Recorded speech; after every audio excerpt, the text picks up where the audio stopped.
Hello guys, welcome back to the Shadow Manhwa Teller channel. At the start of the story, it's revealed that today is the day when the apocalypse officially began. People have already turned into zombies and are attacking their own kind. Amid the chaos, a terrified girl is seen running for her life, trying to escape from her zombie-turned colleague. She's in disbelief. Just 10 minutes ago, she was having a normal conversation with that same person, and now he's hell-bent on killing her. As she rushes into another room to hide, she witnesses a horrifying scene. A zombie is devouring one of her co-workers. Even while dying, her colleague musters the strength to warn her, telling her to run before the zombie gets to her too. Frozen with fear, Lu Xin feels helpless. She's convinced it's only a matter of time before a zombie kills her too. But just then, someone bursts in. It's our hero. He slices the zombie in half, earning some kind of points for doing so. Lu Xin, stunned, gasps, "Yunqi, how are you here?" Without answering, Yunqi charges at another approaching zombie and kills it too, grabbing Lu Xin and leading her out of danger. Still shaken, Lu Xin says,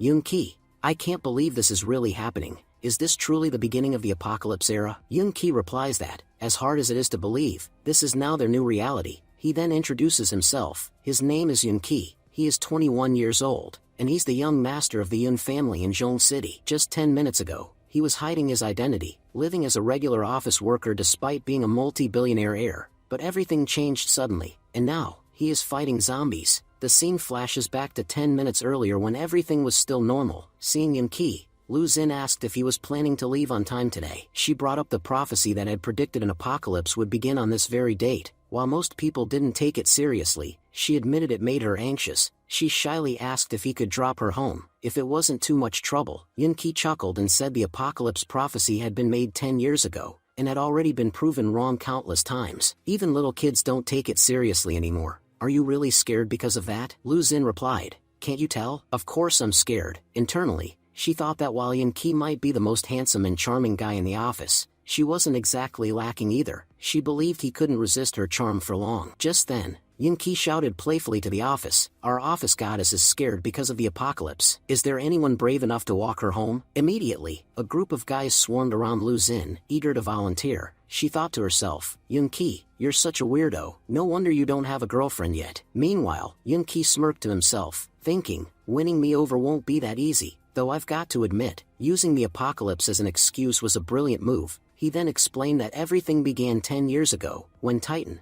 the most intelligent computer ever created by humanity, detected the formation of a dark star that was headed toward Earth. According to Titan, an apocalyptic event would strike the world on November 11th. Titan's predictions had never been wrong before, which sparked widespread panic. The military prepared for the worst. Lockdowns were declared in cities, and people were ordered to stay indoors with their homes tightly sealed. When the first November 11th came around, everyone was on edge. But nothing happened. The day passed quietly. Humanity had braced for war, but there was no sign of dust clouds, destruction, or any apocalypse. Over the years, November 11th came and went multiple times. Uneventfully, 8 years after the original prediction, the prophecy had become a joke. People stopped believing the government. November 11th became just another normal day, and the so-called apocalypse became a punchline. Yunqi admitted he no longer had time to worry about any of that, because today, he finally received something he had long been waiting for. From behind, a guy scoffed and said,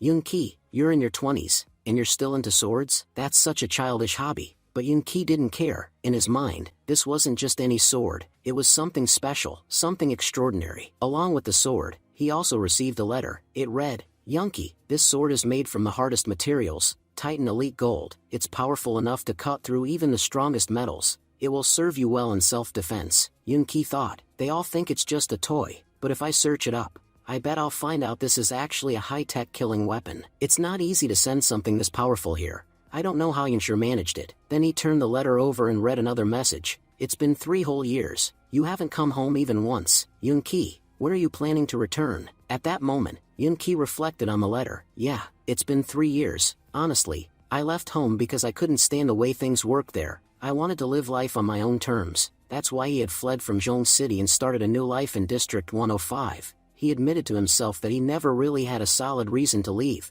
but now, he was seriously considering going back. "Once I get my salary tomorrow, I'll return. I'm sure everyone back home must be waiting for me." But then, something unexpected happened. The sky turned blood red. Shocked, Yunqi looked up in disbelief. What's going on? Everyone around him was equally stunned. the dark star, the same one predicted a decade ago, was now looming dangerously close to their planet. People began to panic, questioning whether this was truly the same dark star the prophecy had warned about. Why hadn't this been reported on the news? Another person yelled, "If this thing hits Earth, we're all dead. We need to get out of here, fast." Suddenly, a global broadcast cut through the chaos. "Humans, welcome to the global apocalypse game. From this very moment, the apocalypse begins. Your human identity is being revoked. In this incredible game, you'll play one of two roles, NPC or monster." The voice continued, "You are given 24 hours as a warm-up period. In this time, you must earn game points. The higher your level by the end of this phase, the more advantages you'll have later. After 24 hours, players will enter the game. You cannot harm players, but players can kill you. If anyone here still thinks this is just a dream, it's time to wake up, because if you die in the game, you die in real life. So don't even think about doing something stupid." Yun-Ki processed this new horror. So, all of humanity has been turned into NPC or monsters. Then who exactly are the players? And if we can't kill them, how are we supposed to survive, let alone win? A translucent window suddenly appeared before everyone. The system announced, "Global communication methods have been altered. From now on, all communication must be conducted through the in-game system. Your previous communication tools are now disabled. You have 5 minutes to select your profession. Choose wisely. Failure to do so will result in consequences beyond your imagination." Yun-Ki's own game window appeared before him. He stared at it and thought, "This looks exactly like a game interface." The system urged him, "Please choose your profession." Yun-Ki realized this was no joke. The apocalypse era had officially begun. He thought to himself, "If I'm going to survive, I need to choose a profession that makes me powerful from the start. I can level up later, but early strength is key." 3 options appeared before him. Warrior, increases strength by 5%, speed by 15%, and allows for a powerful attack every minute. Mage, boosts spellcasting efficiency by 15%, and enhances overall magic proficiency beyond average users. Knight, increases physical strength by 20%, and reduces body weight by 50%, greatly enhancing mobility. Yun-Ki carefully considered his options. The Knight class looks strong, and the best part is, if I choose Knight, I can finally make use of this sword. He selected Knight. The system responded with a special alert, "Unusual energy detected in your body." Based on the results, you have been assigned a unique SSS class, Ghost Knight. Stunned, Yun-Ki thought, "Wait, I'm not just a knight, I'm a SSS ranked Ghost Knight. What does that even mean?" The system explained, "As a Ghost Knight, you've been granted a special skill, Death Mark. When you attack a target, the Death Mark is applied. It instantly reduces the target's health by 10%, and weakens their healing ability. Even if the target resists, their strength will continue to decrease by 10% with each hit. Once their level drops to 0, they will die permanently, whether they are an NPC or a player. Once marked, death is inevitable." A rush of excitement surged through Yun-Ki. This Death Mark skill is incredible. The system had made it clear earlier, we're not allowed to kill players. But with Death Mark, if I'm strong enough, I can kill anyone, even players. Maybe this is a game bug, but it's a bug that's going to work in my favor. The system announced that Yun-Ki had awakened the Son of Plain Talon. Because of this, all his attributes would now increase tenfold, and if he managed to survive for the next 24 hours, those same attributes would multiply by 100 times. Overjoyed, Yun-Ki thought, "This is insane. As a newbie, I'm getting ridiculously powerful buffs. It almost feels like I'm cheating." Meanwhile, the system declared that the time for class selection had ended. The 5-minute window had closed. Shocked, many people began to panic. Why didn't the class selection screen appear for us? Some assumed there had been a technical glitch. None of us saw any options. If we don't even get a class, then that's completely unfair. Others will crush us easily. Suddenly, the system issued another warning. Prepare for the impending destruction. The apocalypse game has officially begun. Then, they all witnessed something horrifying. Everyone who hadn't received a class started transforming into zombies. Terrified, a girl cried out, begging everyone to stop if it was some kind of prank. "This isn't funny, it's dangerous." But before she could finish, one of the newly turned zombies lunged forward and bit her. Chaos erupted, people screamed and ran. "Get out of here, they've all turned into zombies." As the infected began attacking, more and more people transformed. Yun-Ki realized the gravity of the situation. This is getting out of control. At this rate, everyone will be turned into a zombie. Just then, a female zombie lunged at a man, but Yun-Ki intervened in time, and saved him. He shouted to the survivors, "Run with everything you've got. Don't let any of them catch you. They won't spare you." In the present, Yun-Ki was seen running with Lu Xin, helping her escape. A man nearby spotted them approaching. Lu Xin whispered, "Yun-Ki, I heard something just up ahead. Before she could say more, Yun-ki stepped forward, ready to strike. The man ahead pleaded, "Please, don't kill me. I'm human." Recognizing him, Yun-ki lowered his sword. "Lu Yang, what are you doing here? If you were hiding, you should have come out earlier. If I'd hesitated a second later, I would have killed you for nothing. Don't ever pull something like that again." Lu Yang snapped. "We're teammates, Yun-ki. You can't just abandon your team member like this. Can't you see the situation I'm in? And still, you refuse to help. Looks like the humanity inside you is already dead." Yun-ki turned around coldly. "Who said anything about humanity? I've worked my ass off for this company. I came up with amazing ideas. Ideas you stole credit for. It wasn't just me. Everyone in the team suffered because of you. You took credit for their work, too. And don't even get me started on how you promoted female employees. I know exactly what you made them trade for those promotions, so don't test me. If I opened my mouth, you'd be finished. And to be honest, even if I had the chance, I wouldn't help you, because you're a pathetic excuse for a human being. Your humanity died a long time ago." Lu Yang snarled. "What did you just say? Have you forgotten that I'm still your team leader?" Yun-ki ignored him and turned to Lu Xin. "Let's go. There's nothing to gain from listening to this idiot." But Lu Yang shouted after them, "Wait, you can't just leave me here. I'm a knight, okay? If we team up, we can kill the zombies easily. With me around, you'll get a ton of benefits." Lu Xin hesitated and asked, "Did you hear him, Yun-ki? He says he's a knight. He might really be strong." Yun-ki replied firmly, "It doesn't matter how strong or amazing he is. If someone is rotten inside, they'll always be rotten. Keeping trash like him around won't benefit us at all." He looked at Lu Xin and gave her advice. "Listen, in this apocalypse era, zombies aren't the real threat. The true danger is humans, so before you trust anyone, think 100 times. Just then, Lu Yang suddenly lunged forward and tried to attack Yun-ki. As he moved in, Lu Yang sneered, "A few days ago, you were just another mutt working under me. You didn't even have the right to bark in front of me. How dare you talk back to me now?" But before he could finish his strike, Yun-ki slammed the hilt of his sword into Lu Yang's stomach, bringing him to his knees in a single blow. Groaning, Lu Yang muttered, "If I had that sword, you'd be the one on your knees right now." But at that very moment, he noticed something behind him, a zombie creeping up silently, and in the next second, the zombie attacked Lu Yang from behind. Lu Xin asked Yun-ki to stop for a moment. She questioned whether he was really going to leave Lu Yang behind like that. In her opinion, she felt he should help him. After walking a little further, Yun-ki finally stopped. He turned to her and said, "Lu Xin, drop this act of kindness and open your eyes. Look at what's really happening around us. This isn't a normal time, it's the apocalypse era. Do you really think helping others is that easy right now? If you think the world is still the same as it used to be, you're deluding yourself. And if you keep acting like this, sooner or later, you're going to end up someone's prey. If you're going to keep ignoring logic and making decisions with just your heart, this world will devour you before you even realize it." His words deeply unsettled Lu Xin.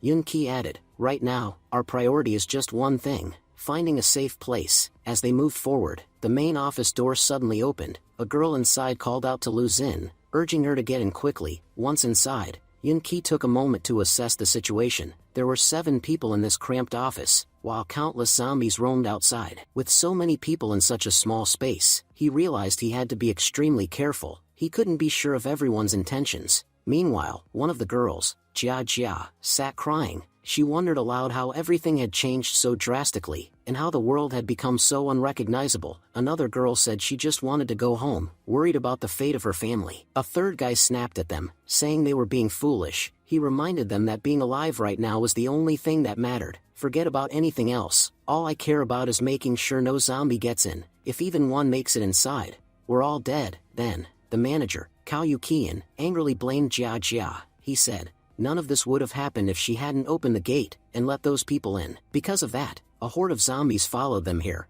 I still don't understand what good it did bringing them in. They were going to die eventually, so what difference does it make if they died earlier?" It became clear that this man was the company's manager. At that moment, the security guard, Zhao Nian, also lashed out, asking, "What exactly are you trying to say?" Yun-ki thought to himself that the manager might not be entirely wrong. Zhao Nian had been chasing after them earlier, and had forced his way in by shoving them aside. That was likely what drew the zombies to this location in the first place. Yukian coldly pointed at Zhao Nian and said, "Am I wrong? You brought the zombies here. If you hadn't barged in, they wouldn't have followed. And now look at you. Your clothes are covered in blood. For all we know, you might be infected. If you're going to turn into a monster, do us a favor and walk out on your own. Otherwise, we'll be forced to make you." Furious, Zhao Nian shouted, "I've had enough of your crap." Yukian snapped back, "Zhao Nian, maybe you've forgotten who I am. I'm still the manager of this company. If I want, I can have you thrown out of here, so think carefully before you act. Zhao Nian laughed bitterly. You idiot, open your eyes. This is the apocalypse era. You're not a manager, and I'm not a security guard anymore. Everything we're doing now is just to survive. And you're right,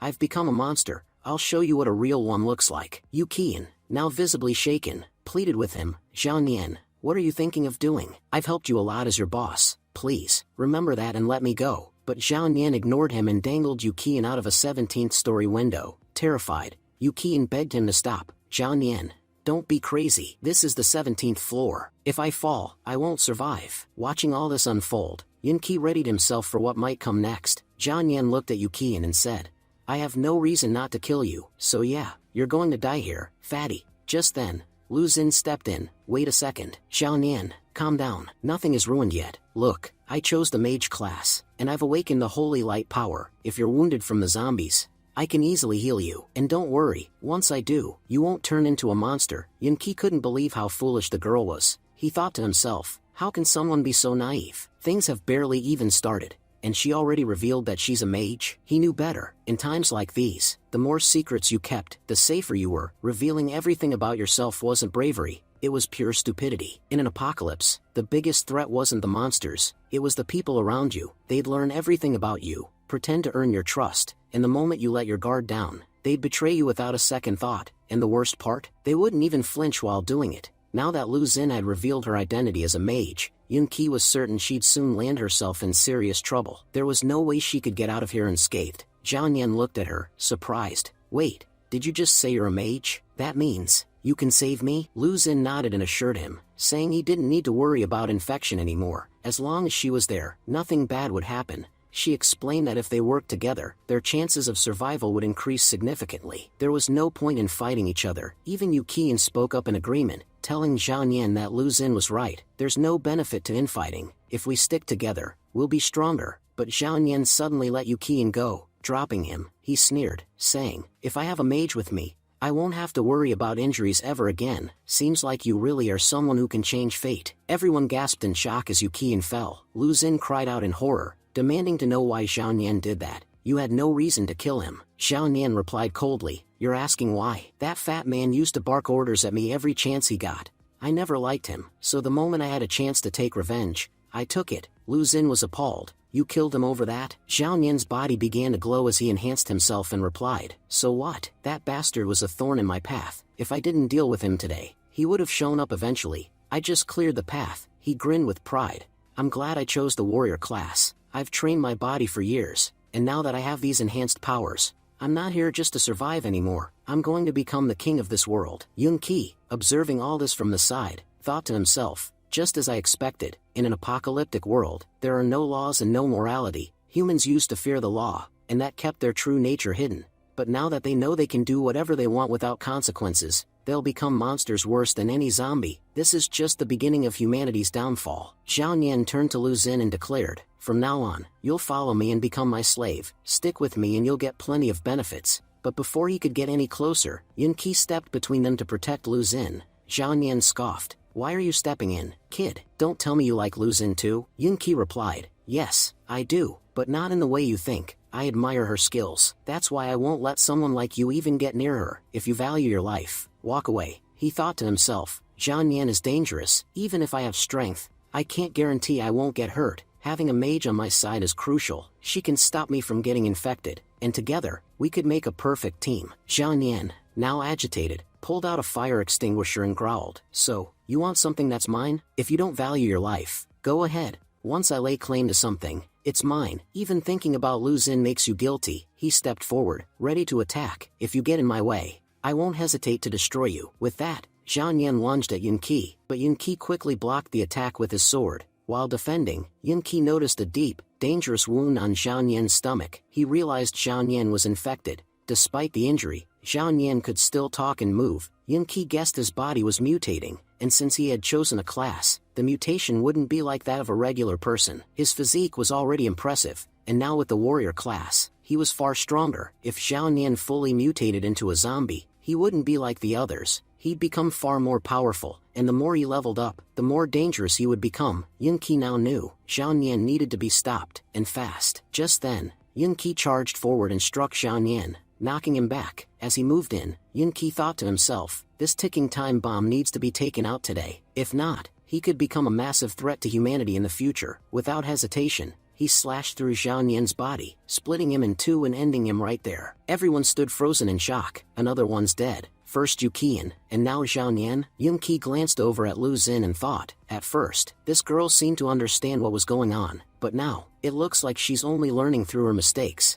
I just hope she doesn't make the same foolish decisions again. If she keeps being this naive during the apocalypse, she won't survive for long. He reflected on his decision. Sure, I killed Zhao Nian because he was mutating, but no one here is going to see it that way. Right now, all they feel is fear of me. And honestly, that's not a bad thing. At least now, no one will try anything stupid. Yunki turned to the group and said coldly, if any of you want something from me, come take it. The others stepped back, clearly frightened. All three of them shook their heads. No, we don't want anything, Yunki, we just want to survive. Lowering his weapon, Yunki said, a few of you are injured. Lu Xin, use your magic and heal them. Lu Xin stepped forward and began healing the others. Jia, this is my first time treating someone. If it hurts while I'm healing you, let me know. While Lu Xin tended to the wounded, Yunki noticed something troubling. The computers weren't working. Even his phone couldn't pick up a location. Just as I thought, all communication devices in our world have been disabled. If we want to reach the outside world, we'll have to use this game's built-in communication system. But then a deeper question hit him.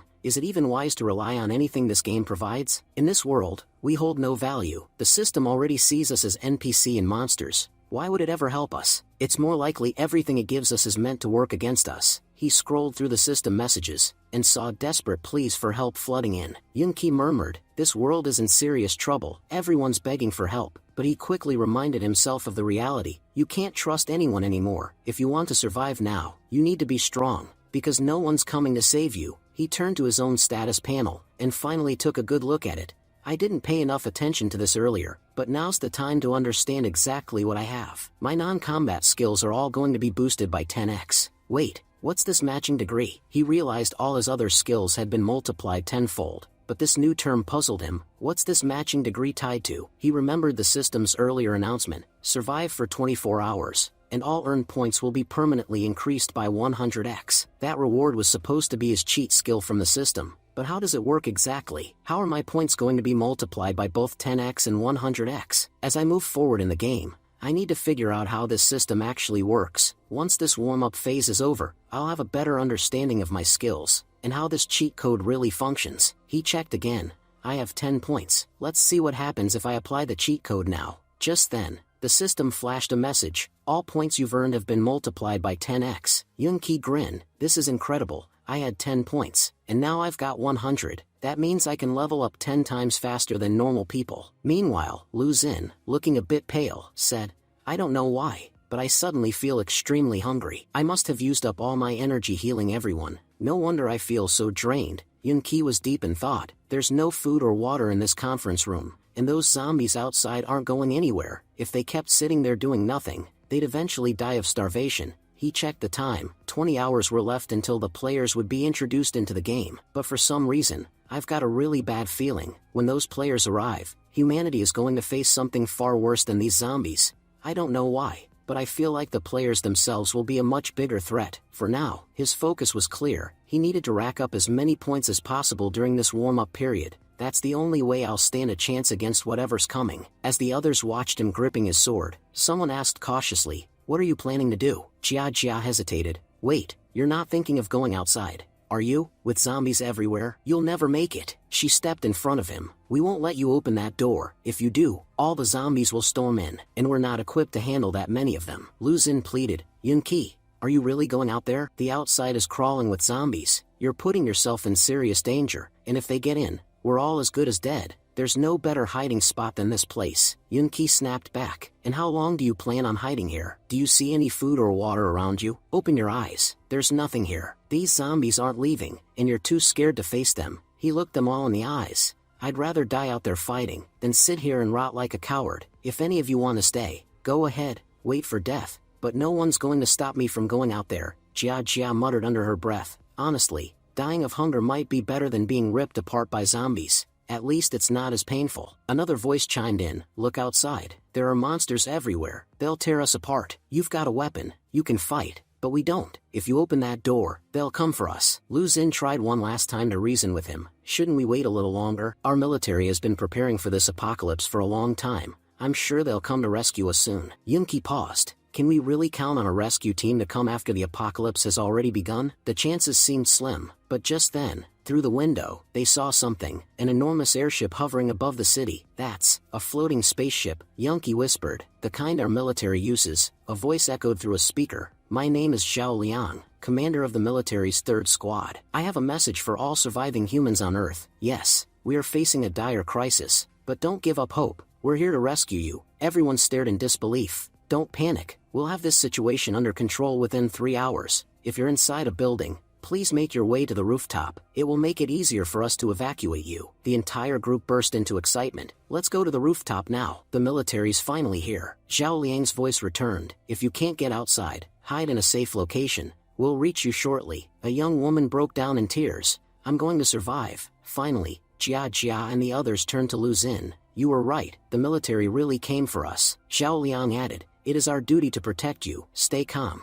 But before he could finish, the airship suddenly began to malfunction. A message from the game rang out ominously. No human technology may interfere with this world. Any attempt to do so will be destroyed. The next moment, the airship began to break apart mid-air. Everyone stared in horror. The very thing that had given them hope had now become their death sentence. As the airship exploded, it crashed down toward the city. Wherever its debris landed, destruction followed. Amidst the chaos, Yunki drove his sword into the wall, anchoring himself and Lu Xun just in time to avoid the falling wreckage. The others weren't so lucky. Many were killed in the destruction. Lu Xun, trembling and crying, said, Yunki, please save me. Yunki clenched his jaw, thinking grimly, this is only the beginning. I don't even know what horrors lie ahead. Then, the system made an announcement. To ensure NPC survival, emergency supplies have been released. We can't allow all NPCs to die before the players arrive. After all, if you die, who will the players hunt? We hope you NPCs can find the supplies and survive long enough to entertain our game. Yunki turned to Lu Xun and said, I'm going to count to 3. When I do, we jump together. Lu Xun looked confused. Wait, what are you saying? Sure, we're not that high up, so maybe we won't die if we jump, but we'll definitely get injured. And you know what injuries mean in this world. But before she could finish, Yunki ignored her and leapt off the ledge. Using falling debris for balance, he managed to land safely. Lu Xun opened her eyes in shock. Yunki, thank you so much. After helping Lu Xun down, Yunki moved toward a nearby area and said, just like I thought, the supplies are here. Lu Xun realized what he had done, so that's why he jumped. He wanted to get the supplies before anyone else. At that moment, everyone was focused on their own survival, while Yunki was already gathering resources. Despite everything, Yunki didn't seem like someone new to this apocalypse. In such a short time, he looked completely prepared. Just then, a zombie lunged at him. Reacting quickly, Yunki blocked the attack and stepped back, but the noise attracted more zombies. In moments, Yunki and Lu Xun were surrounded. Lu Xun panicked. We're surrounded. Yunki, what do we do now? Yunki narrowed his eyes. You're right, there are way too many. Lu Xun, don't follow me anymore. If we want to survive, we have to split up. Lu Xun hesitated. But if we separate, they'll definitely come after me. Yunki replied firmly as he moved forward. If they do, just run, right now. That's the only thing you can do. Then Yunki charged into the horde, slashing through zombies. The system announced, killing a level 1 zombie earns you 100 points. Yunki shouted, run as fast as you can. Lu Xun, out of breath, cried, this is as fast as I can go. I don't even know how to escape anymore. I'm exhausted, but they won't stop chasing me. Yunki, catching up to her, said, your speed's not bad. Looks like you did a lot of running in college. Then he quickly eliminated all the zombies chasing her. The system chimed again. You've killed 3 level 1 zombies. You've earned 300 points. Lu Xun gasped. More zombies are headed our way. Without hesitation, Yunki charged forward, cutting them down one after another like they were nothing more than paper dolls. In just seconds, he had wiped out the entire wave.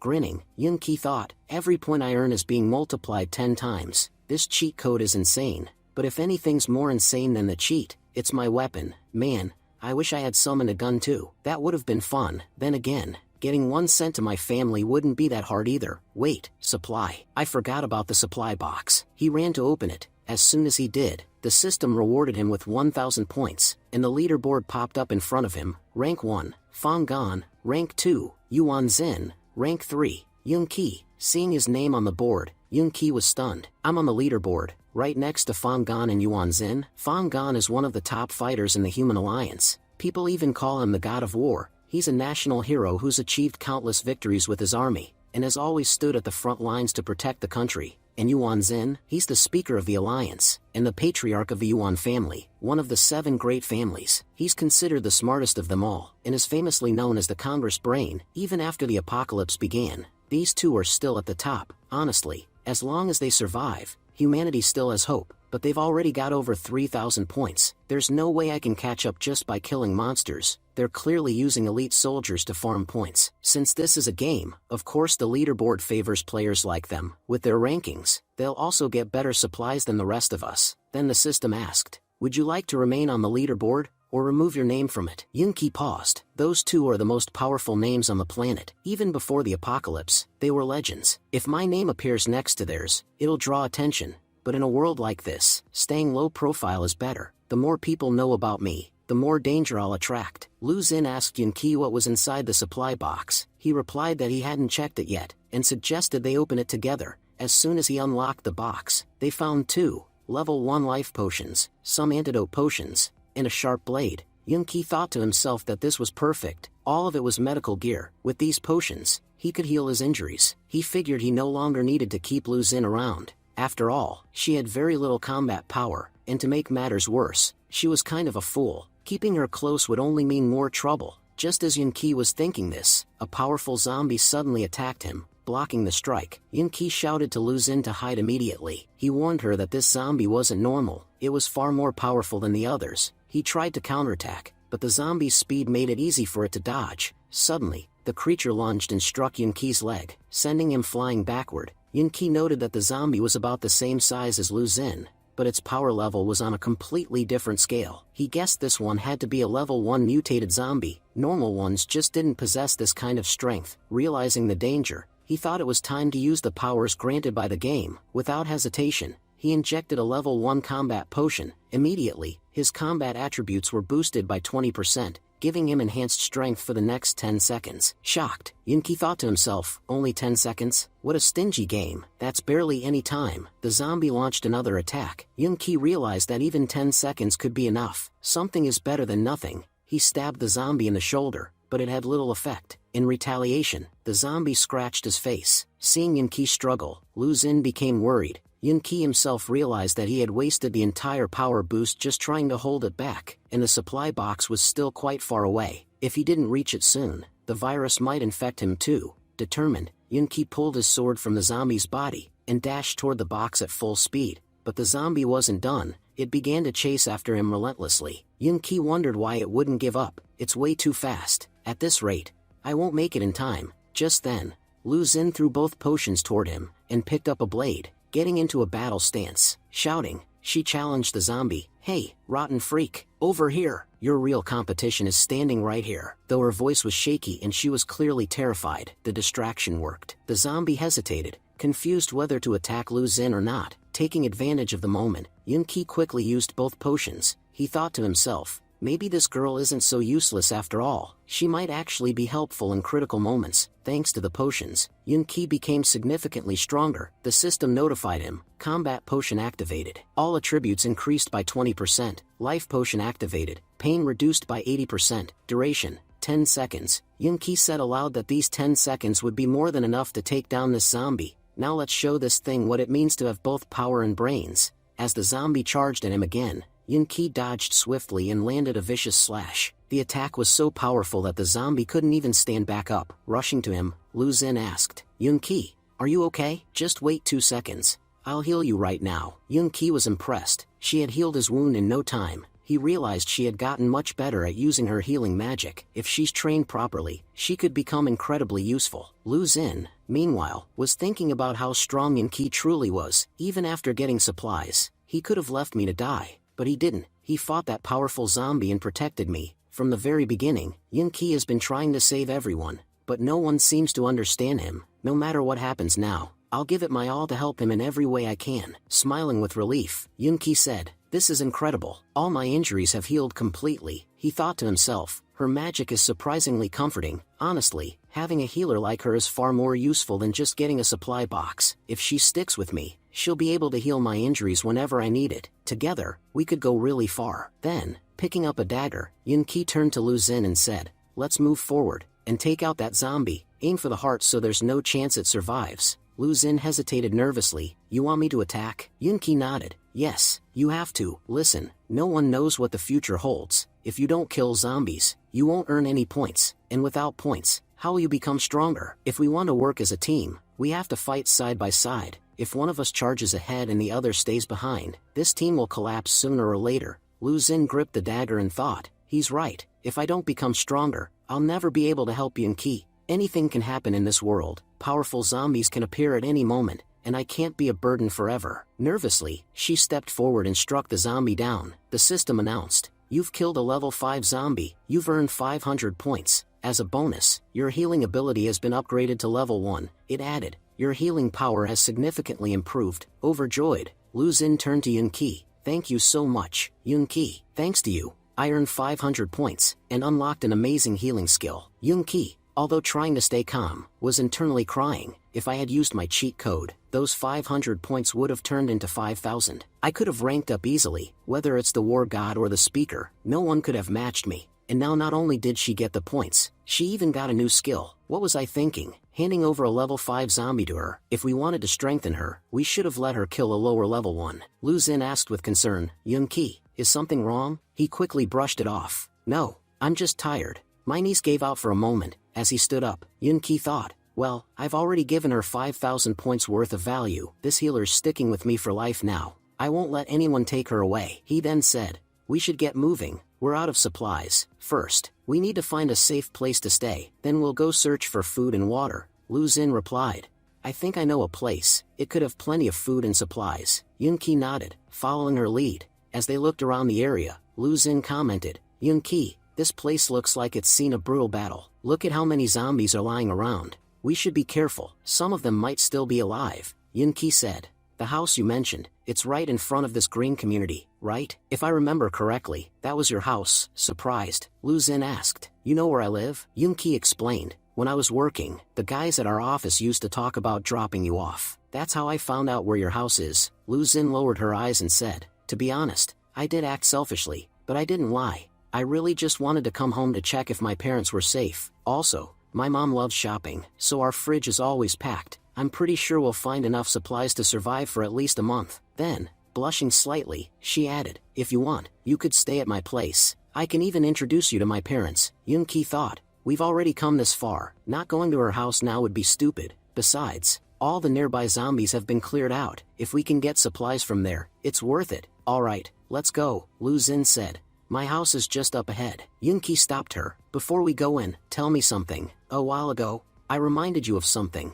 Do you still remember what I said?" Lu Xun replied, "Of course, I'm not stupid. I remember everything you told me." She recited, "This is the time of the apocalypse, and besides the zombies, there are 3 types of people we must avoid. First are those who were already fighters before the apocalypse. They were strong even then, but now with added skills, their power is unimaginable. The most dangerous among them are those in the assassin class. You never know when they'll strike. They're masters of stealth and sneak attacks. Second are the shooters. Right now, everyone's at level 1. One bullet is enough to kill anyone. This game has rendered most weapons useless, but not guns. Guns fall under the shooter class. While we're still low level, they're extremely dangerous to us. Avoiding them is our best option. And third are the beast tamers. They don't fight themselves. They let their mutated beasts do it for them. And those beasts, after mutation, are way more powerful than before. Honestly, in this world, beast tamers might be the most dangerous of all." Lu Xun asked, a little shaken, "Are these classes really that dangerous?" Yunqi responded,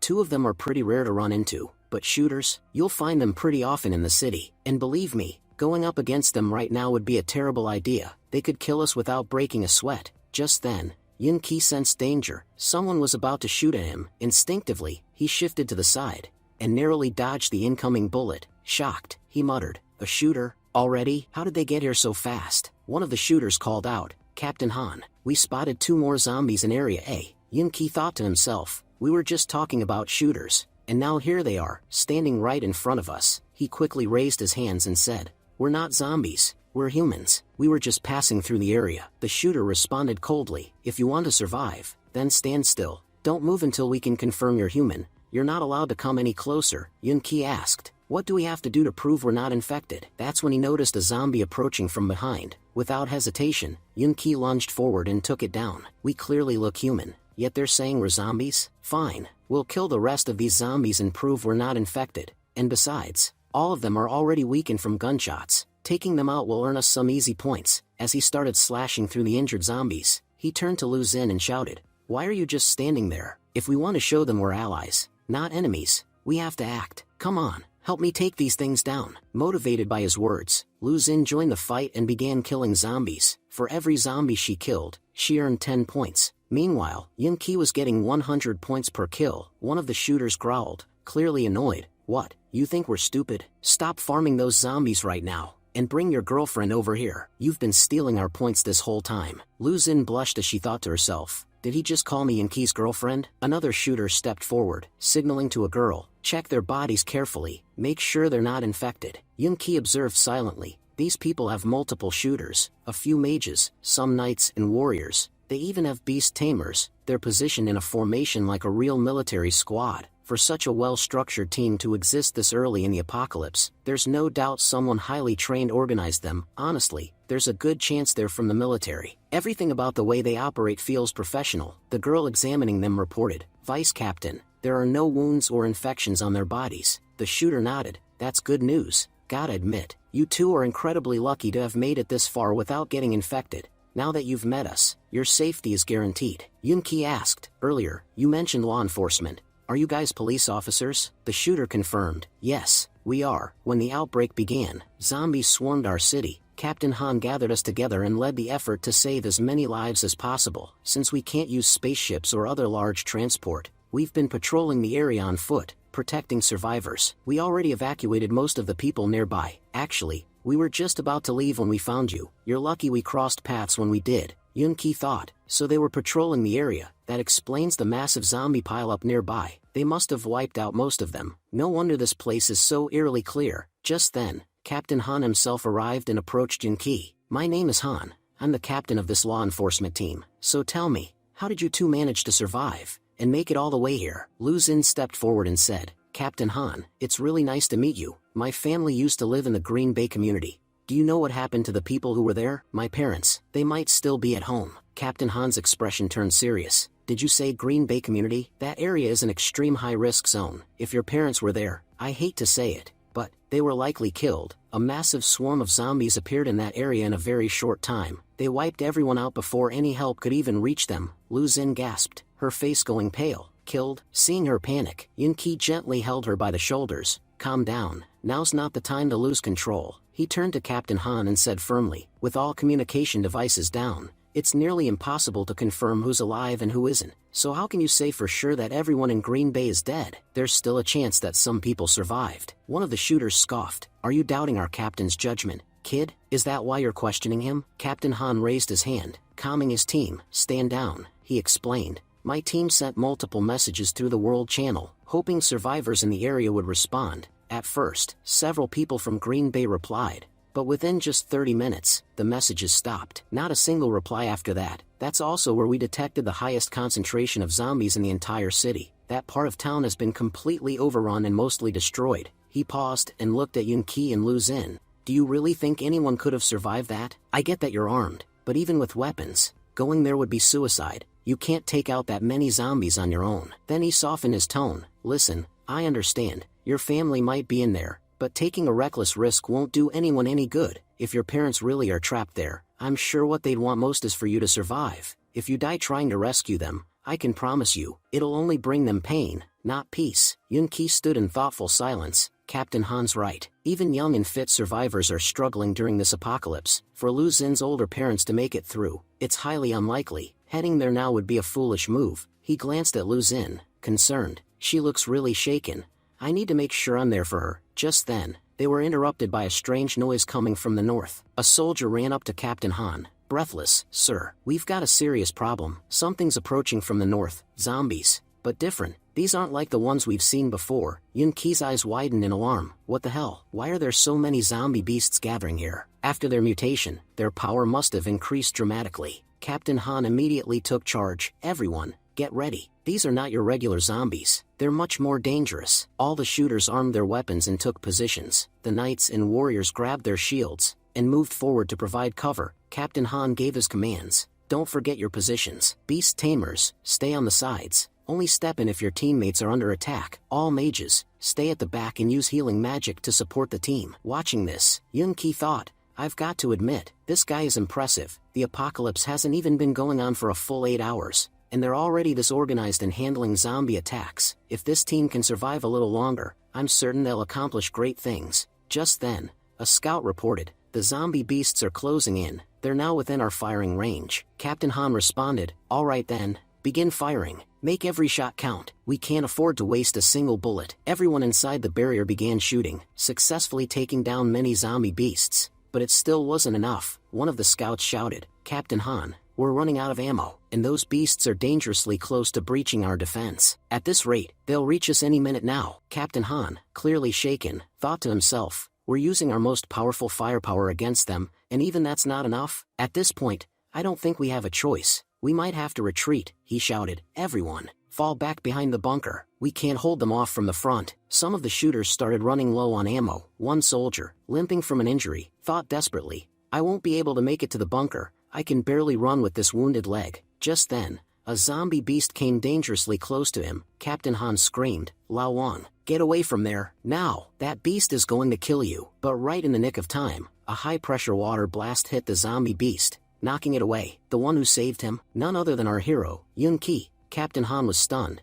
While we were all panicking, this kid kept a clear head. He used a high-pressure water gun to save one of our men. I've got to say, he's incredibly talented. If anyone's going to make it in this apocalyptic world, it's him. Han turned to check on the injured man. Lao Wang, are you okay? Little brother Yun-Ki, thank you so much for helping us. If you hadn't been here today, we would have lost one of our teammates for sure. Yun-Ki replied, to be honest, I had a different motive. Lao Wang's body was covered in blood, and these zombie beasts are attracted to it. If he had come near us without cleaning up, he would have brought a whole horde straight to our group. You could say that by saving Lao Wang, I saved all of us. My plan was to stay put and observe everyone's command abilities first, but sadly, I had to jump into action earlier than expected. There are still too many zombie beasts out here. If we don't deal with them quickly, they'll become a huge problem. Not to mention, the noise they're making is drawing even more zombies our way. Captain Han shouted, Team Rocket, get ready. It's time to launch the rockets. Team Rocket stepped forward, aiming their heavy weapons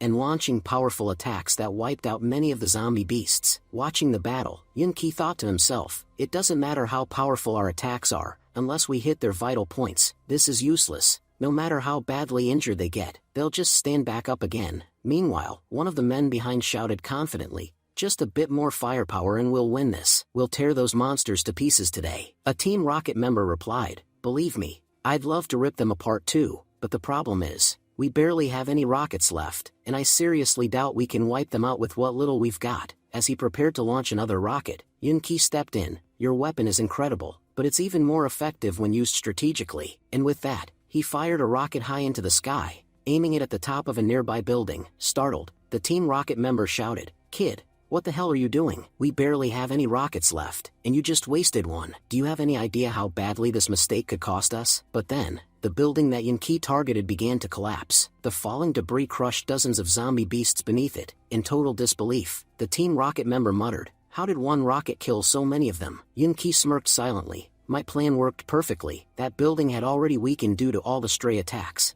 I just had to hit the right spot from the right angle to bring it down. Captain Han observed the moment and thought, this kid, he's not just using his strength, he's using his brain. Anyone can lose a fight with brute strength, but someone who fights smart, he's not someone who loses easily. But just as the group began to regroup, some of the zombie beasts started getting back up. Captain Han quickly shouted, everyone, get ready. These monsters are starting to recover. Even if we've taken down a lot of them, many are still left. We can't relax until we've finished them all. Yun-Ki then pointed toward the sky and said, Captain Han, do you see that smoke over there? It's coming from the nuclear power plant. There's a massive diesel generator near that facility. If we tap into its power, just imagine what we could do with it. Captain Han nodded. You're absolutely right. Then he turned to his second in command, Vice Captain, you're a professional electrician.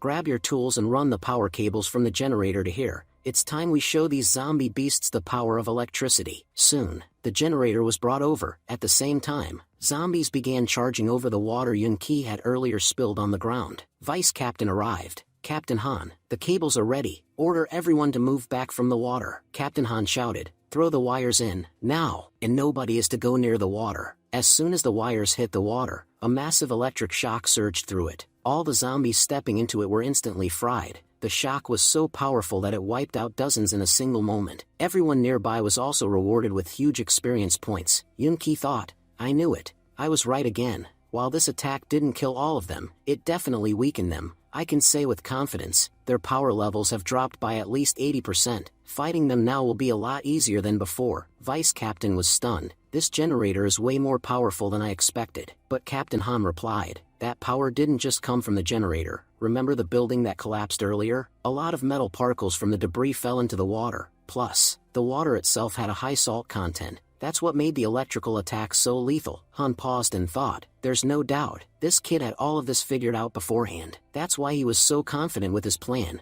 He's using everything around him in the smartest possible way. The way he's adapting, you'd never guess it's only been 8 hours since the apocalypse began. This kid has an incredible future ahead of him. Captain Han shouted, it's time, let's move forward and wipe out the rest of them. Everyone charged ahead to finish the remaining beasts. But just then, Yun-Ki was blindsided by one of the stronger zombie beasts, and was thrown backward by a powerful impact. Struggling to get up, he thought, even though their power has dropped by 80%, they're still stronger than a level 5 zombie when it comes to raw force. If they're this hard to handle even now, I can't imagine what others in the group are going through. If we only focus on blocking them without taking them out, this fight could drag on too long. To win this, I'll have to use my brain again. Another zombie pig charged straight toward Yun-Ki. But before it could get close, Yun-Ki stepped forward to face it head-on. Captain Han shouted, kid, what do you think you're doing? Fighting those beasts up close is suicide. But Yun-Ki replied with confidence, I'm not the one who's going to die today. These filthy, wild pigs are the ones who will meet their end. With that, he thrust his sword through the gap in his shield. The charging pig slammed directly into it, impaling itself, knocking the shield and the beast aside.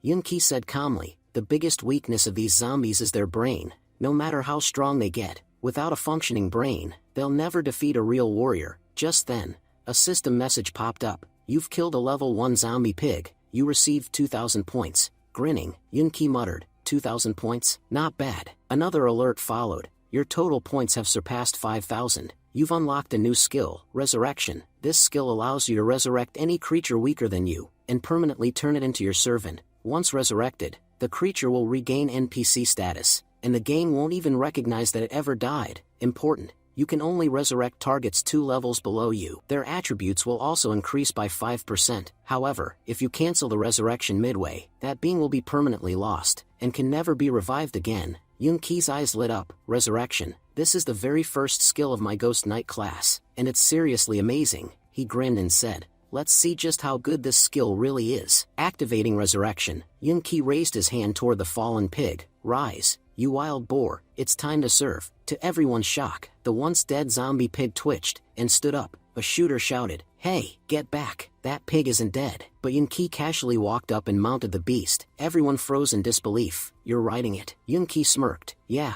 I guess I'm a pig rider now. Sounds lame, sure, but trust me, this thing's combat power is anything but weak. Without wasting another second, Yun-Ki charged into the fray on his zombie pig mount, effortlessly tearing through waves of zombie pigs. Each takedown earned him more and more points. Everyone watched in stunned silence as Yun-Ki raced through the battlefield like a one-man army. The vice captain muttered, how is this guy so strong? All of us together couldn't take down even one of those pigs, but he's wiping out dozens. By himself, Yun-Ki didn't stop. He kept charging forward, slaying one pig after another. Captain Han barked, this isn't a festival. We're not here to watch fireworks. Grab your guns and cover Yun-Ki. Clear out every zombie near him. We can't let him get attacked from behind. Working together, the whole squad quickly eliminated the remaining zombie threats. Breathing heavily, Yun-Ki thought, that fight was long, but honestly, it was worth it. I gained a lot from this battle. But before he could fully relax, he noticed something approaching. Dozens of zombies were closing in fast. Yun-Ki sighed. I knew it. After all that noise, it was only a matter of time before more of them showed up. Captain Han smiled with relief. It's almost over. Once we complete this mission, we can all go back home, back to our families. He turned to the team and shouted, "All right, everyone, move forward. These zombies are weak now. Taking them out should be easy." The squad, now hopeful and energized, began moving ahead, but just then, Lu Xun ran in, calling out desperately, "Please, don't kill them." Yunqi turned around, surprised. "Lu Xun, what do you mean?" At the same time, he thought to himself, why does she look so emotional? No way, don't tell me those zombies are Lu Xun's parents. Tears streamed down Lu Xun's face as she whispered, "They're my parents, please, don't kill them. I just want to see them one last time." Yunqi's expression turned serious. He shouted, "Lu Xun, stay right where you are. Don't take even a single step forward. I get it, you still care about them, but they're not your parents anymore. They're zombies now, and if you go near them, they won't hesitate to make you their next meal." Captain Han added, "What's wrong with all of you? Don't you want to make it back home? Pick up your weapons. Start eliminating the remaining zombies." As ordered, the squad pushed forward and began attacking. Yunqi joined in, leaping straight into the zombie horde. Surrounded on all sides, Yunqi smirked. "They've got me surrounded now. Good, that just makes it more fun to kill them all." The zombies lunged toward him, but before they could reach him, the shooters picked them off one by one. Captain Han ran up to Yunqi and said with a grin, "What? You thought we'd let you do everything yourself? As long as we're here, you're not the only hero. Don't underestimate our law enforcement unit." The rest of the squad laughed. "Yeah, let's wipe them all out, and earn a ton of points." Yunqi grinned. "All right, let's see who kills the most. I'm telling you right now, I'll outscore your entire team all by myself." With that, the whole team jumped into action, trying to take down as many zombies as they could. Within 20 minutes, most of the zombies were cleared out. Sitting down for a moment, Yunqi let out a deep breath. "Finally, it's over. Honestly, I'm really glad the law enforcement team was here. Without them, I don't think I could have made it through this fight without serious injuries." Just then, Lu Xun ran over, worried. "You must have gotten hurt." "Don't worry, I'll heal you in just 2 minutes." She activated her healing light, and began treating Yunqi's wounds. As she worked, tears welled up in her eyes. "Mom, Dad, you're already gone. If anything happened to Yunqi too, I'd have nothing left in this world. No reason to live." Yunqi gently stopped her. "My wounds are healed now. It's time. You need to say goodbye to your parents, and let go of the past." Lu Xun, still confused, asked, "What do you mean?" Yunqi then revealed the truth. He hadn't killed her parents. Instead, he had used his mount to pin them safely beneath it, holding them in place. Overcome with emotion, Lu Xun cried, "I finally got to see them again." She paused and thought, wait a second. When the fight started, Yunqi was the first one to charge in. Was this his plan all along? Did he do all that just so I could say goodbye? Then, Yunqi handed her his sword. Silently, Lu Xun took it and stepped forward. Crying, she whispered, "Mom, Dad, it's me, Lu Xun. Please forgive me for what I'm about to do." Yunqi stood quietly behind her, thinking, killing your own loved ones, that's the hardest thing anyone can do. And this is the most painful moment of Lu Xun's life. He gently said, "Lu Xun, if you can't do it, it's okay. I understand. I'll do it for you." But Lu Xun shook her head through her tears. "Mom, Dad, I'm still alive, and I've found someone, a partner I can truly trust with my life. I promise you both, I'll live my life well, and after you've gone to heaven, please don't worry about me anymore. It's time I take away your pain, forever." With those final words, Lu Xun ended their suffering. Just then, a system notification popped up for Yunqi. "Your companion has died. You cannot use your resurrection skill for the next 3 minutes." Yunqi was shocked. "Wait, my pig is dead?" He couldn't believe it. How was that even possible? When he looked around, he saw Lu Xun had accidentally stabbed her own parents and his pig in the chaos. Yunqi, devastated, thought to himself, "Brother Pig, why did you leave me like this?" Even Lu Xun seemed confused by his emotional reaction. She couldn't understand why Yunqi looked so heartbroken over a pig. But to Yunqi, it wasn't just a pig. It had been his most loyal companion, even stronger than many level 5 zombies. That pig had helped him take down countless enemies, and now, just like that,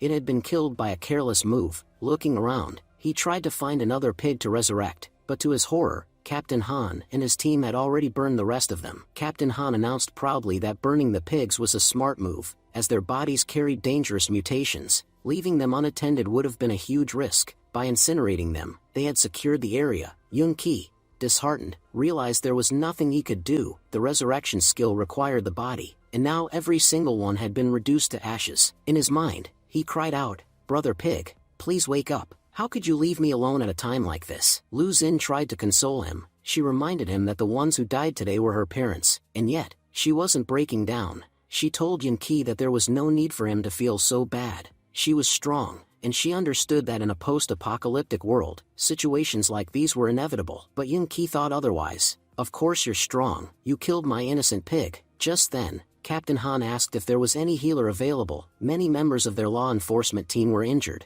and needed urgent attention. Lu Xin turned to Yun-Ki with gratitude in her voice, thanking him for all his help. She told him she'd never forget his kindness, and that he should rest while she healed the others. She still had enough energy left to help many of them. Yun-Ki, watching her go, thought to himself that helping the law enforcement team was not a bad idea. These were good people, who even in an apocalypse, still cared more about protecting the people than saving themselves. Plus, they had plenty of mages. They were unlikely to notice, or care about Lu Xin's true powers. He also realized that it was better for Lu Xin to stay busy. If she had nothing to do, she would be consumed by thoughts of her past, and if she broke down now, she probably wouldn't be able to survive much longer. As he reflected on all this, a faint voice reached his ears. Is someone there? Yun-Ki looked around, startled. Who was that? Seeing Yun-Ki's sudden reaction, Captain Han asked what he was doing. Is there something around us we can't see? Yun-Ki turned to him and asked if he had heard the voice too. Captain Han shook his head. No one said anything. What are you talking about? Yun-Ki quickly covered up, saying it must have been nothing, and apologized. Maybe I'm just hallucinating because of the exhaustion from the battle. But inside,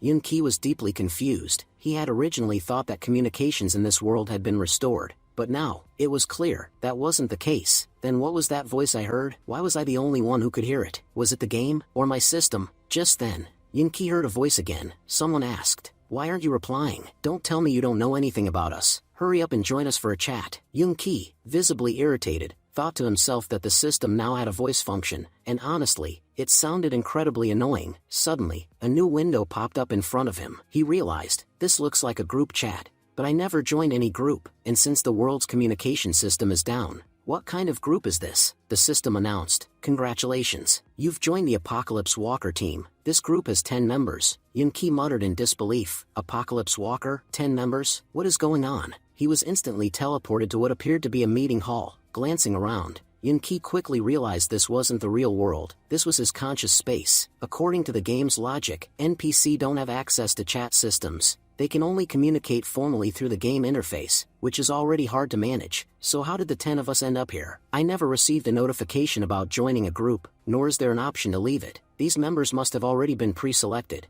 just like me. I wonder if anyone else here knows what's going on. He finally asked out loud. Can someone explain what's going on here? Why are we all here? One of the group members, number 6, responded. Number 7, it seems like you don't know anything about this place. To be honest, this is the first time I'm seeing you. Where are you from? Didn't your parents tell you anything about this group? All of us were informed by our parents ahead of time, Yun-Ki replied. I'm not sure what you're talking about. To be honest, it's been a long time since I last saw my parents. Maybe that's why they never got the chance to explain anything. In his thoughts, Yun-Ki connected the dots. If everyone else is here because of their families, then I must be here because of this sword. Just before the apocalypse began, this sword was sent to me. That couldn't have been a coincidence. My family must have sent it intentionally. Everything that's happening now, it's all linked to this sword. Then, number 5 spoke up. Let me make one thing clear. No one here knows anything about the others. And honestly, it's better that way. We only have one identity. We are Apocalypse Walkers. Whether we'll be friends or enemies in the future is still uncertain. Yun-Ki nodded and said, I'm not really interested in sharing my personal details or knowing yours. I just want to know one thing. What is the purpose of this group, and how are we bending the rules of the game to even be here? Number 5 agreed that it was a good question. Number 6 added, yeah, it's a great question. Let me explain. Apocalypse Walker is a codename given to a team of 10 individuals who possess Titan artifacts. About 10 years ago, the Titan warned us about the existence of the Dark Star. After that, it went silent. But 3 months ago, the Titan noticed unusual changes in this world, and realized the Dark Star was approaching. So, in preparation, it created 10 powerful artifacts, and distributed them to 10 extraordinary individuals. You already know we're trapped in a game created by the Dark Star. The Titan injected a virus into the game through these 10 artifacts. They're not ordinary items. Each artifact has its own system that constantly analyzes and upgrades itself according to the game's tactics. These artifacts act like cheats. They help us survive and protect us from the traps set by the game. Whenever the game poses a threat, the artifacts adapt automatically and shield us. Yun-Ki processed the information. That means my sword, the Blade of Annihilation, is one of these artifacts. My family must have sent it to me when I was far away, knowing it would greatly increase my chances of survival. Everything is starting to make sense now. Number 6 asked, Number 7. Are you even listening? Why aren't you replying? Look, we're all from powerful families. There's no need to act disrespectfully. If you won't talk to me, I won't talk to you either, Yunki thought to himself. So everyone here is from Zhongdu's elite families. I wonder how things are in Zhongdu. Are the major families still safe? Number 6 answered as if reading his thoughts. As I mentioned earlier, we got the warning 3 months ago. All the major families began preparing immediately. They called back all their children who were away, and took strict security measures. Honestly, it's strange that someone from a big family like you isn't in Zhongdu right now. For now, all the major families are safe, except for one. The old man from the Z family turned into a zombie at the very start of the apocalypse. His own son had to kill him. Yunki responded, so the Z family lost a member, but the rest of the families are intact. At least nothing serious has happened to my Yin family yet. Number 6 nodded. Actually, the reason I joined this group again today is because of the compatibility rating shown by the system. It says my compatibility is only 10%. I wanted to know, are your numbers just as low, or is mine unusually low? At first, no one replied to his question. But eventually, all the members echoed agreement with his statement. Still, Yunki could easily tell, they were all lying. Number 6 said, so, everyone's compatibility is at 10%? Honestly, this system doesn't explain anything. I even asked it what compatibility means, but it didn't tell me a thing. That's why I figured I'd ask you all. After some more brief conversation, one by one, everyone began leaving the group. Eventually, Yunki returned to the real world as well, reflecting on everything. He thought, I was suddenly pulled into that group chat, but I actually learned a lot more about this world while I was there. Still, everyone seemed extremely guarded, so I can't fully trust anything they said. The only one who really talked was number 6. The rest barely said a word or two. At least now I know a lot more about my sword. One thing is clear, no matter what happens, I need to keep this sword with me at all costs. It's the only thing that can help me advance in this game. I can't even imagine how many times it's already saved me. Yunki then considered the sword's origins. Titan created these artifacts using the same material it was built from. If that's true, then maybe these weapons are just as smart as Titan. If they can trick the game, maybe they even have their own intelligence. At that moment, a dragon suddenly emerged from within his sword. The dragon spoke, so, you finally made it back. I thought you were going to be a clueless fool like the rest of them, but I've got to admit, human, you're not completely hopeless. Yunki smiled and said, wow, there really is a brain inside this thing. Looks like things might start getting easier from here. Honestly, you're kind of cute. If anyone sees you, you'll definitely grab attention. If you show up out in the open, it'll be tough for me to explain who, or what you are. The little dragon replied, most people aren't even qualified to see me. Only those who have Titan artifacts can. The fact that you can see me is an honor, you know. Yunki asked, so, are you the mind of Titan? The dragon snorted, what nonsense. With your current power level, you couldn't possibly handle Titan's mind. What you have is just a tiny fragment of its intelligence. Let me properly introduce myself. I'm a clone of Titan. You can call me Ancestor. Yunki thought, Ancestor? That's a weird name, but whatever, I'll go with it. After all, Titan is the savior of humanity. If I remember correctly, Titan's main body should be at Zhongdu headquarters, heavily protected by the military. He said aloud, Ancestor, the truth is, we're in a pretty difficult situation right now. Can't you give me some cheat powers? Like, just boost me to level 100 or something? That way, no zombie would stand a chance, and we could end this apocalypse in no time. And let's be honest, if I die because I'm weak, then no one will be left to use this artifact. You'd be stuck inside this game forever. Ancestor replied, you really think I haven't helped you already? From the moment this game started, I've been helping you. Everyone else got ordinary classes. But you received an exceptional one. Even your talents are far superior to the others. You think that's all just luck? Everything you've received so far, it's been because of me. I've been tweaking the rules of this game from the inside to help you survive. Most of the people here are NPC. Normally, they can't even kill players. But I altered their death mark skill just for you. And believe it or not, the full rules of this game haven't even been revealed yet. Until they are, my abilities are limited. Once a player officially enters the game and it truly begins, that's when I'll be able to use my powers properly. But until then, my dear host, you'll have to take care of yourself, survive, no matter what. Ancestor sighed. Alright, I've said enough. I'm going to rest now. Yunki watched him vanish and thought, I can't fully rely on this system. If I want to survive, I need to level up constantly. If I want more information, I'll have to wait for the players to arrive. He remembered, everyone knows that 24 hours after the game starts, players will begin to enter. That's when the true apocalypse game will begin. Just then, Lu Xin walked up to Yunki and asked, Yunki, what are you even doing? Don't tell me you've started daydreaming out here. you were talking to the sky. What was that all about? Yunki replied quickly, no, it's nothing, just, forget it. Anyway, is your task done? Captain Han stepped in and said, yeah, Lu Xin really helped us out. She healed a lot of our team members. Lu Xin added humbly, Captain Han, you're giving me too much credit.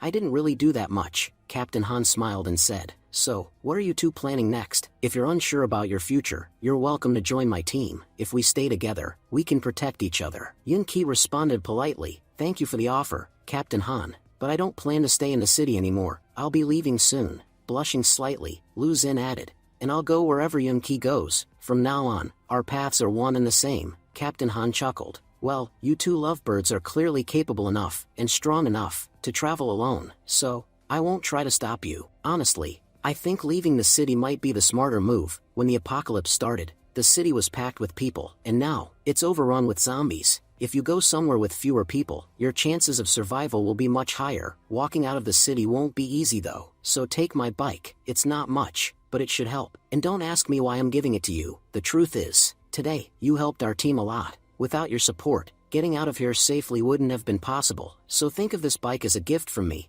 I'll pray that your journey stays safe, and that you'll keep doing good, just like today. Yunki said sincerely, Captain Han, you're giving me your vehicle. What will you do without it? Captain Han replied, my teammates and I stick together, we'll live together, and die together if we have to. As long as one of us has a vehicle, we can manage. As he turned to leave, he added one last thing with a smirk, just do me a favor, don't become monsters, because if you do, it's going to be a hell of a challenge to take you down. After Captain Han left, Lu Xin asked, Yunki, why did you turn down his offer? Traveling with a law enforcement team would have been much safer. Traveling alone is really dangerous these days. Yunki thought to himself, I have my own reasons for traveling alone, but I can't tell her about them yet. At the same time, he recalled what the system had revealed. The game's rules still aren't finalized. They can change at any moment. No one knows what's going to happen once the players arrive. For all we know, everything could shift after 24 hours. People might even start switching sides. The very teammates we rely on today could become deadly enemies tomorrow. That's why traveling in a group right now is risky. The fewer people around me, the safer I'll be. And since Lu Xin's parents are already gone, there's no point in going back to her home. First, we need to head somewhere with a very small population. We'll gather supplies, and once things stabilize, I'll head to Zhengdu to reunite with my family and the others. Then Yunki asked, Lu Xin, didn't you tell me your mom used to love shopping? Do you know where she went to shop? If she was that into it, there must have been a place she liked, a place few people knew about, somewhere with heavy discounts, maybe outside the city. A location like that would probably have fewer zombies. Lu Xin nodded. Yeah, I know that place. I've gone there with my mom plenty of times. Yunki joked. Wait, you're not tricking me again, are you? You're not secretly taking me to a relative's house to check if they're still alive? Blushing, Lu Xin replied, no, I'd never do that. I'd never lie to you. Yunki smiled. Relax. I'm just joking with you. Come on, let's check out what Captain Han left for us. As they walked into a nearby alley, they spotted the bike. Yunki said in surprise, this is the bike Captain Han used? I never would have guessed he owned something like this. It's amazing. In an apocalyptic world like this, having a bike like this is seriously cool. Starting the engine, Yunki said, man, listen to that sound. It's incredible. Honestly, this is the kind of bike every guy dreams of. Captain Han, you've got some serious taste. This apocalypse ride is going to be fun. Meanwhile, Lu Xin thought to herself, it's just a regular bike. What's the big deal? Boys are seriously weird. Their obsession with bikes and cars makes no sense. Yunki warned, Lu Xin, hold on tight. You're about to find out what real speed means. With that, he took off at full throttle. Lu Xin shouted over the wind, you're really fast. Yunki grinned, an open road and a bike like this? This is heaven. Soon, they were out of the city. Lu Xin pointed out, we've arrived. This place belongs to a farm owner. My mom used to come here all the time because they sold super fresh vegetables. And since it's far from the city, the discounts were great too. Yunki suddenly grew serious. Wait, Lu Xin, something feels off. Just then, a group of robots appeared and surrounded them. Lu Xin asked, surprised, Yunki, why do you look so shocked? Don't tell me this is your first time seeing robots on a farm. She continued, science and tech have come a long way. These days, no one farms by hand. Every farmer has a bunch of these robots doing the work for them. Honestly, villagers here lived more comfortably than we did. Even after the apocalypse, their robots are still functioning. Yunki replied cautiously, if those robots are still under human control, why are they attacking people? Lu Xin was stunned. Wait, what? They're attacking? Yunki nodded. I can smell blood. It's everywhere, in the air, on the ground. Look closely, each of these robots has blood on them. That means, the ones doing the killing are the robots themselves. The robots started moving toward Lu Xun and Yunqi. Yunqi muttered, well, here's one good thing. These farming bots are way weaker than standard combat models, and they don't have any weapons, which means fighting them won't be too hard. Lu Xun agreed, yeah, you're right, things are different now, we've got powers. I doubt they can stand a chance against us. As they prepared to fight, a mechanical bee suddenly flew in and began scanning them. Yunqi calmly said, don't panic, Lu Xun. I think whoever is controlling the robots is using this bee to identify intruders. The mechanical bee spoke in a robotic voice, boy, you may leave, but leave the girl and the bike behind. Annoyed, Yunqi snapped, so this is how you want to play it. Without hesitation, he grabbed the mechanical bee and crushed it. Yunqi shouted, you thought a few robots could rob me? You mess with me, and I'll crush every single one of your toys. After that, surviving out here will be the least of your worries. Suddenly, the system chimed in, you have destroyed a boss-level biological manipulator. You've earned 10 points. Yunqi thought to himself, 10 points for destroying a small bee? And the system says it was a high-level creature? Hold on, something's not right. I bet the farmer who lived here mutated, just like that female zombie did before, and since he already controlled these robots, the game must have promoted him to a boss. If I earned 10 points just from the bee, imagine how many points I'd get for wiping out all these robots. And if I take down the boss himself, I might even rank 1 on the leaderboard. But let's be honest, it's risky. My enemies know where I am, but I have no clue where they are. And even though I'm not worried about these robots, what if they attack Lu Xun while I'm fighting? That would put us in serious danger. As they moved forward, Lu Xun said to Yunqi, don't worry about me. If something happens, I'll face it myself. And don't forget, we're partners. I want to help you, especially after being such a burden for so long. I don't want to be that anymore. She looked serious, then added, if I can't even handle small threats on my own, then maybe I don't belong in this apocalypse. That's why, from now on, I'll fight my own battles. Yunqi replied, look, this isn't about life or death. These bugs are weak. I just don't want you dying to them. At the very least, I want you to live a full life, 50 years, at least. Then Yunqi used the parts from the mechanical bee to craft a small device, something that resembled a compact gun. Here, he said, handing it to her, this'll help in the fight. If any robots get close, just shoot them. They won't be able to withstand this. Lu Xun looked at the weapon, confused. Wait, I don't get it. According to the game's rules, only people with the shooter class can use guns. So how come I can use this? And what is this thing, exactly? Yunqi explained, you can't use bullet-firing guns. True, but this isn't one of those. It's an electromagnetic pulse device. Pretty much every farm has one.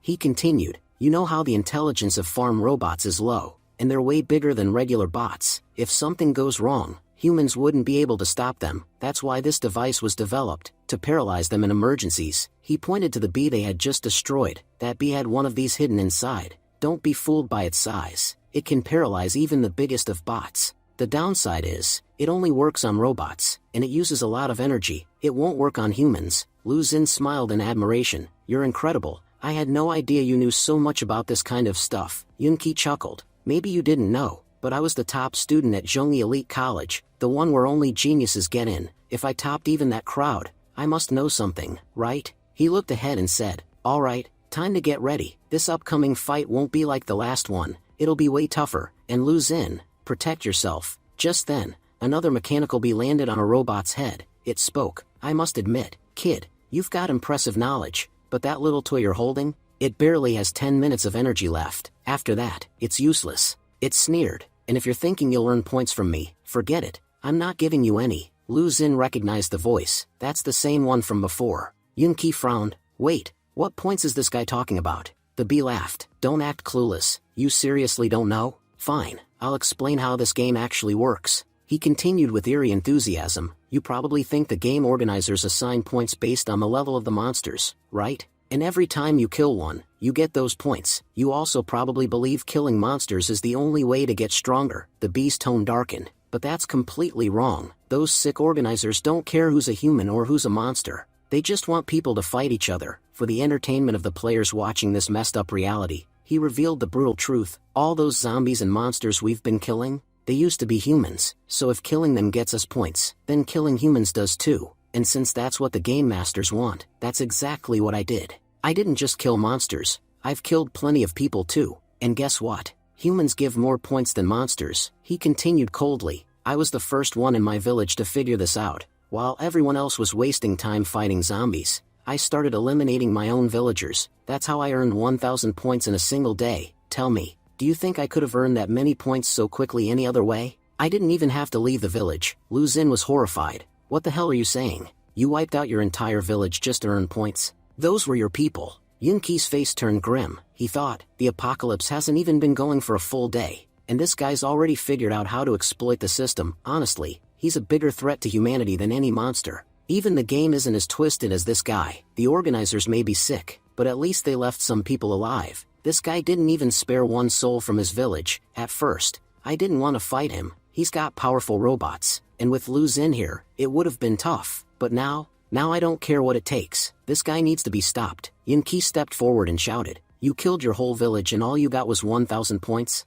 Wow, you're not just evil, you're weak. It's been 24 hours and you've only managed 1,000 points. You really think that's impressive? Let me tell you something. I've got over 10,000 points, and I'm ranked 3rd on the global leaderboard. Hearing you brag about your points honestly makes me laugh. Lu Xin anxiously said, Yunqi, what are you doing? If you tell him how many points you really have, he'll definitely attack you. But Yunqi, smirking, was thinking to himself, that's exactly what I want. Let this scumbag attack me and fall right into my trap. Yunqi scoffed. What are you thinking, idiot? This is the perfect chance to finish me off and earn 10,000s of points. You've killed so many people already and barely scraped together 1,000. But if you kill me, you'll get a lot more than that. The bee hovering beside him chimed in mockingly. You really think I'm stupid? Why should I believe that you are the 3rd-ranked player in the entire game? That's a huge deal, and I don't buy it. But if you are who you say you are, prove it. Without saying another word, Yunqi stepped forward and sliced the bee in half. I got 10 points for killing that bee. Check the leaderboard.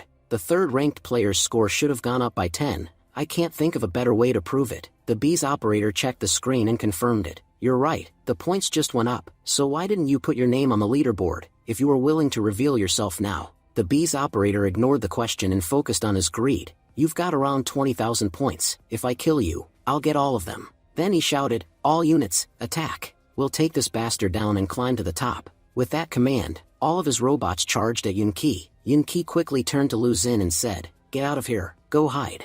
If you stay in sight, they'll attack you too. The swarm of robots rushed toward Yunqi, but he effortlessly blocked their attacks. As he fought them off, he thought to himself, he's trying to exhaust me by sending all his robots at once. If I wear myself out, it'll take time to recover, and he'll strike when I'm weak. Gotta admit, this farm owner is smarter than I thought, but too bad for him. I'm not falling for it. Dodging swiftly, Yunqi leapt forward, slicing through 2 bots in a flash. Then, one by one, he started tearing through all of them. Watching him fight, Lu Xin's eyes lit up. We're winning. But just then, one of the remaining robots landed a heavy punch squarely on Yunqi. He was knocked out cold on the spot. Lu Xin gasped in shock. No, Yunqi, please wake up. We're running out of time. She thought desperately. Yunqi attacked those robots earlier, but their core code wasn't destroyed. That's why they got back up. What can I do? How can I help him? The enemy bee returned and taunted. A human can never defeat a robot. Your body is made of bone. Ours, steel. No human can match the strength of a steel joint. He mocked Yunqi.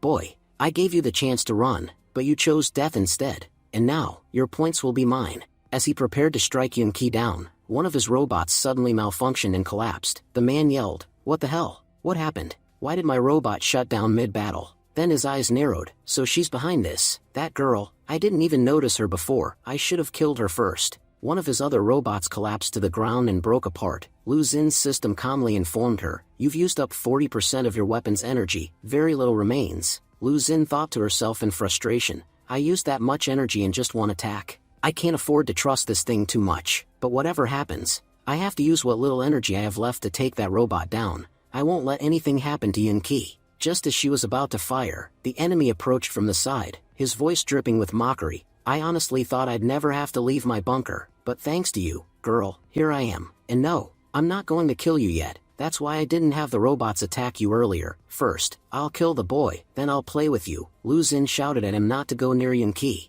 She warned him that if he took even one step closer, she would shoot him, but he ignored her and kept walking forward. Furious, she screamed again. Didn't you hear me? I said if you move any closer, I'll shoot you. The man turned back toward her and sneered. What, is that a threat? Then go ahead, shoot me. But before you do, let me tell you something, that gun of yours? Yeah, it's dangerous to robots. As long as it has energy, no machine can lay a hand on you, but against humans and monsters? It's completely useless. Doesn't matter how much power you pour into it, it won't do a thing to me. He grinned and added, honestly, girl, you should be worrying about yourself, not him. Think about what I'll do to you after I kill him. He gestured toward her side. Oh, and by the way, I brought you a gift. At that moment, another robot launched an attack on Lu Xin. Startled, she instinctively fired back, accidentally using all of the weapon's remaining power. The system voice alerted her, target destroyed, remaining energy, 10%. Lu Xin cursed the weapon under her breath. What a useless gun.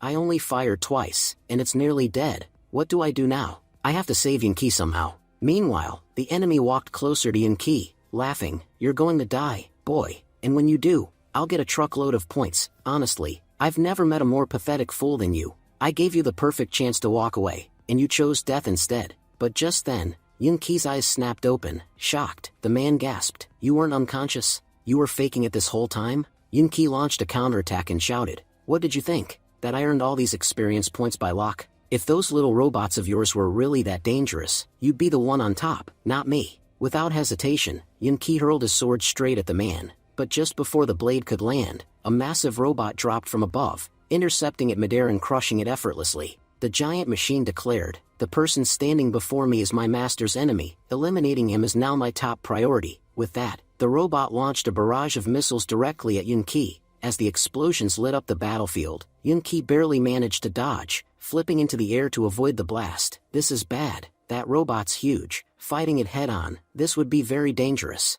He shouted to Lu Xin, run, get out of here now. We can't win against a machine that powerful. We need to grab the bike and escape, fast. With smoke and fire behind him, Yunqi tore through the battlefield, dodging missiles as he mounted his bike and sped away with Lu Xin. Catching her breath, Lu Xin cried out, Yunqi, when I saw you unconscious, I was terrified. I thought I'd lost you forever. Yunqi replied with a soft smile, I'm sorry. I had to pretend. Look, this town is massive. Finding that guy inside would have been nearly impossible, and if we'd entered the town directly, I guarantee we'd have walked right into his traps. That's why I faked being knocked out, so he'd come out on his own, and just like I planned, he did. He glanced back with sharp determination. Now we've got the perfect opportunity to finish him. Yunqi then thought to himself, at first, I assumed this guy was just some farmer. How strong could he possibly be? But his robots, they shocked me. Since when do farmers have killer machines like that? Meanwhile, the enemy had already taken his seat inside his robot. Over the loudspeaker, his mocking voice echoed across the battlefield, taunting Yunqi.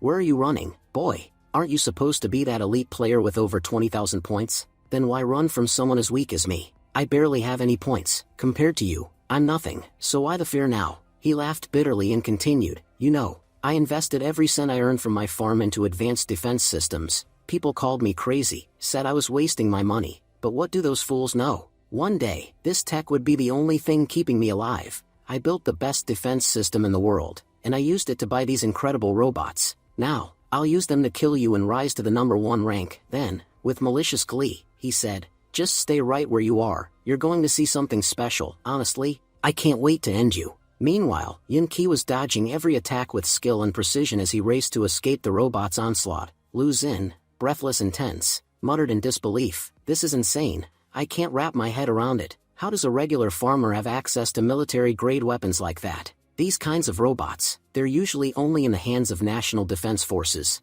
Did he steal them from the military? Yunqi, equally puzzled, responded, I'd love to know that myself, but right now, we don't have the luxury to figure it out. As the two raced through the village, Lu Xin questioned him, Yunqi, why are we heading outside? As long as we stay inside the village, the robot can't target us properly, but once we're in open ground, he'll have a clear shot. Are you sure about this? This could get really dangerous. Yunqi didn't answer directly. Instead, he thought to himself, I can't tell her the real reason we're going out there. The truth is, I'm looking for a corpse. I need a target for my resurrection skill, someone, or something, that can help us in this fight. Just then, he spotted a dog lying by the road. Finally, something I can work with. Without wasting time, Yunqi activated his skill and revived the dog. A system message appeared. You have successfully resurrected a new slave, dog monster. Lu Xin watched in confusion, thinking, I've been traveling with Yunqi for so long, and yet I can never understand what he's planning. I thought he was just running away and abandoning the fight, but now I see, he wasn't running at all.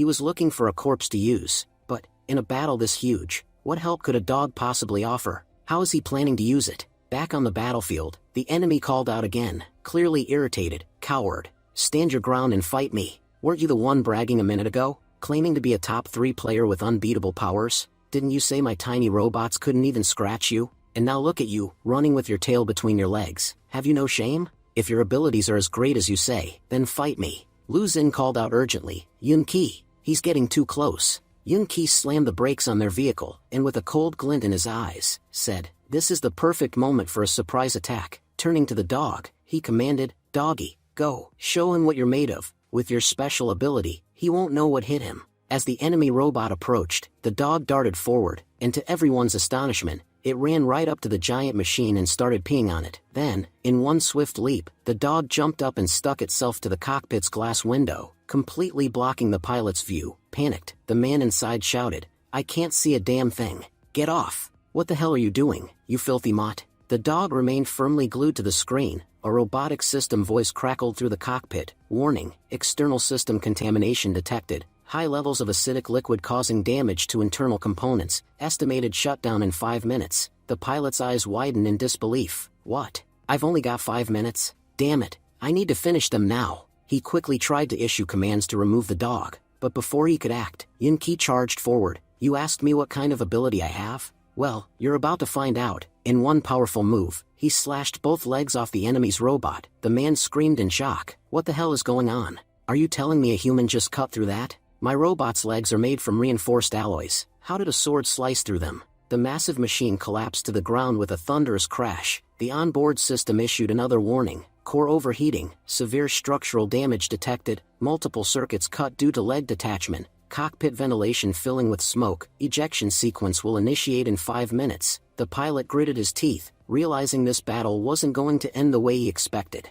The man growled in frustration and shouted, "No, don't do this. If you send me out there, they'll definitely kill me." But just then, the dog casually walked forward and peed right on the engine of the machine. The robot's system beeped in response and declared, "The internal systems are completely damaged. We are now ejecting the master from the cockpit." The man yelled again, now desperate, "No, don't do it. The people out there are dangerous. They'll kill me for sure." But the robot ignored his pleas and ejected him from the machine. Landing roughly, the man screamed, "You idiot. I told you not to throw me out, and you still did it. Hurry up and get me back inside. I spent a fortune on you. I can't die while you're still operational. Reactivate the voice board and listen to everything I say." The robot calmly replied, "Voice board has been activated, acknowledging master's commands, entering sleep mode." With that, the machine shut down completely. Watching all this unfold, Yun Qi stepped forward and muttered, "I thought I'd have to go through some long, drawn-out fight, but looks like your robots weren't as impressive as you hyped them up to be. They abandoned you and went into sleep mode. Seems like I'll have to end you myself after all." He gave a slight, pitying smirk. "To be honest, I actually feel a little bad. You bragged so much about your robots, and now, in your final moment, they didn't even lift a finger to help you. That's betrayal if you ask me. And personally, I hate traitors." He turned toward the machine, and without hesitation, destroyed it completely. The man panicked. "No, don't destroy it. If you do, the others will kill me." But Yun Qi paid him no mind and crushed the machine. The system chimed, "You've destroyed a powerful enemy. Reward, 6,000 points." Yun Qi smirked, turning toward the man. "Now, the robots are gone. Now it's your turn. So, how do you want to die?" Terrified, the man stammered, "I'm a bad person, I know, but you're a good guy, right? Good people don't kill others. Please, don't kill me. I don't want to die." Yun Qi's eyes narrowed. "Oh, so you don't feel like dying? Then tell me something. When you slaughtered all those innocent villagers back then, did you ever ask them if they wanted to die?" The man had no answer. Yun Qi continued, his voice cold, "You seem to enjoy killing them, so why are you trembling now, when it's your turn?